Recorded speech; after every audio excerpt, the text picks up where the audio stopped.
Bonjour, j'ai le plaisir de vous présenter à travers cette petite vidéo le sujet suivant.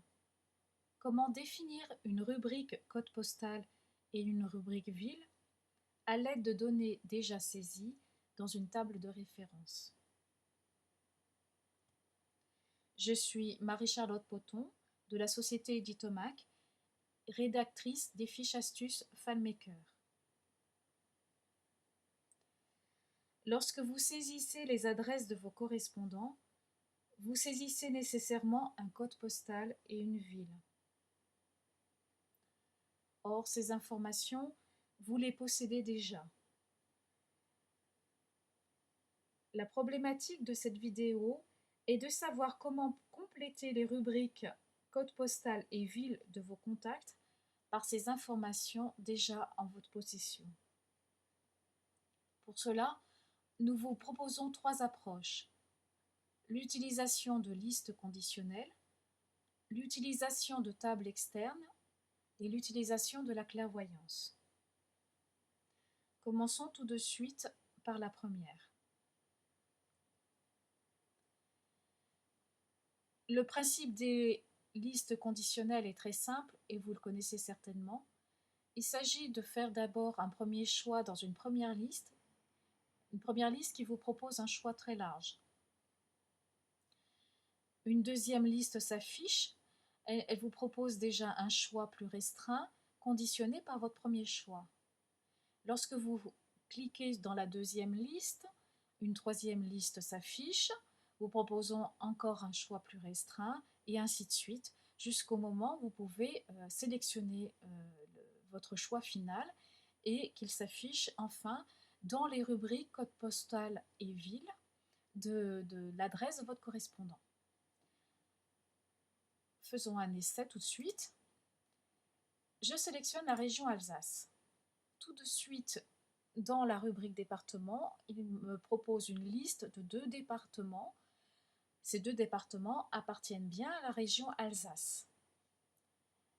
Si dans ma liste région, j'avais choisi Rhône-Alpes, voilà qu'il me montre dans la deuxième rubrique une liste de 8 départements qui n'ont rien à voir avec les 2 que nous avions vus précédemment.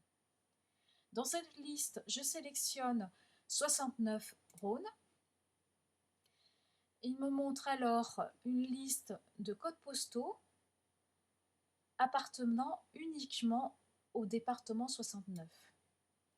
Dans cette liste, je sélectionne le code postal 6940 et là, il me propose 2 communes.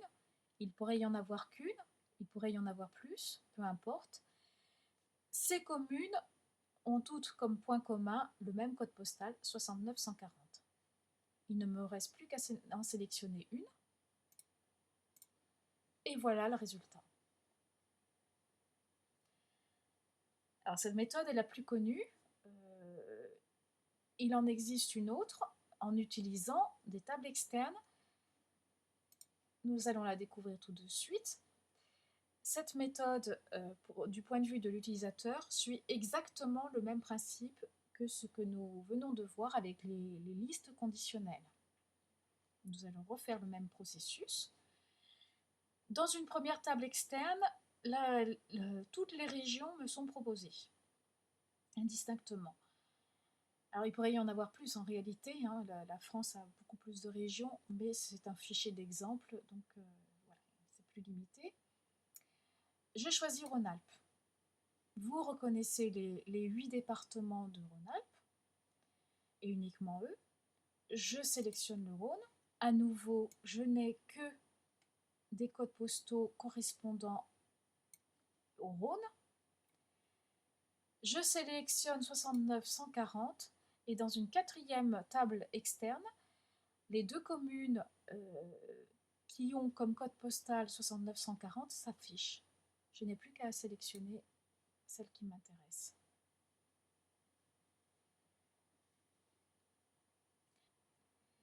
Quel est l'intérêt d'utiliser des tables externes qui font exactement la même chose que ce que nous venons de voir avec les listes de valeurs conditionnelles? Il faut préciser en outre que pour le développeur, Cette solution est plus compliquée à mettre en œuvre que les listes de valeurs conditionnelles. Alors l'intérêt est très simple, c'est une question de confort pour l'utilisateur. En effet, les listes de valeurs conditionnelles, comme leur nom l'indique, ne montrent que des valeurs, c'est-à-dire une ou deux informations grand maximum. Des tables externes montrent des enregistrements liés. Chaque rangée montre un enregistrement lié. Dans ces rangées, vous pouvez mettre une, deux, mais bien plus d'informations, bien plus de valeurs que dans une liste de valeurs. Imaginons par exemple que vous soyez président d'une association, que vous ayez des adhérents et des activités à gérer. Pour sélectionner les adhérents que vous souhaitez inscrire par exemple à une activité, vous avez bien sûr besoin de connaître leur nom, leur prénom, mais également peut-être leur âge, savoir s'ils sont à jour de cotisation, s'ils se sont inscrits à d'autres activités, éventuellement voir leurs photos sous forme de vignettes. Tout ceci ne peut pas être montré dans une liste de valeurs, alors qu'en revanche, vous pouvez tout à fait le voir dans une table externe.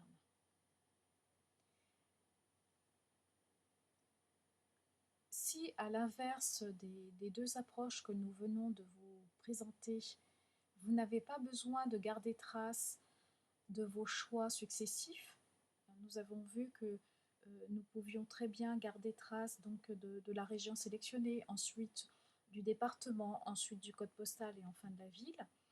Vous pouvez aller plus directement au but, et ça peut être plus facile pour l'utilisateur de votre base.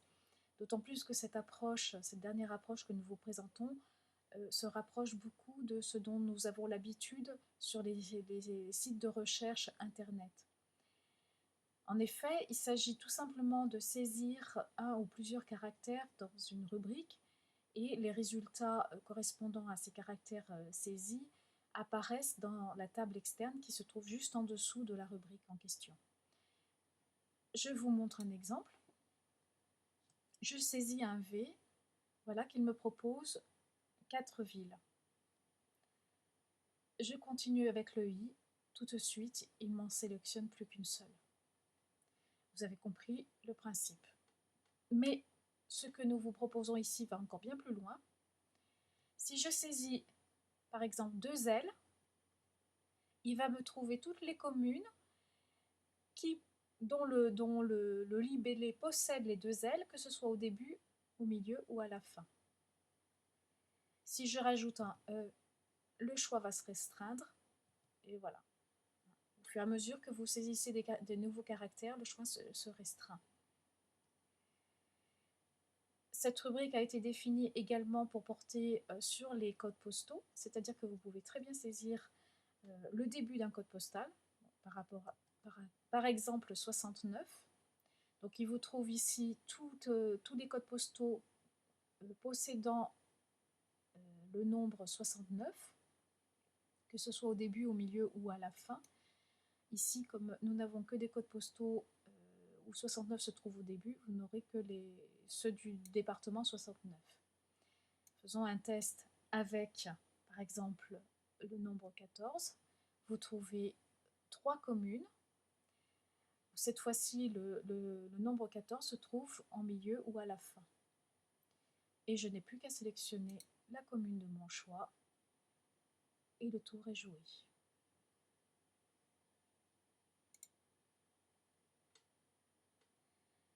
Alors, entre ces 3 méthodes, liste conditionnelle, table externe conditionnelle ou clairvoyance, quelle est la meilleure méthode?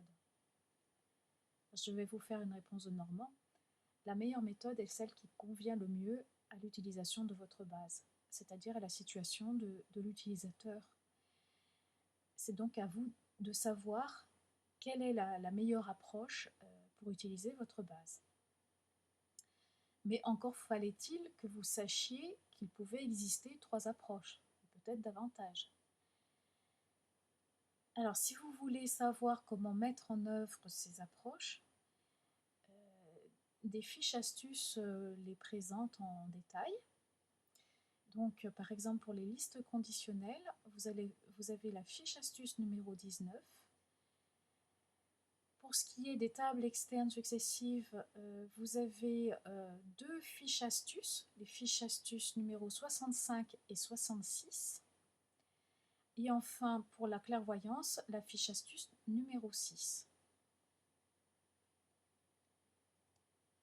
Ces fiches astuces sont disponibles et détaillées sur notre librairie en ligne librairiefanmaker.com/boutique, ainsi que bien d'autres.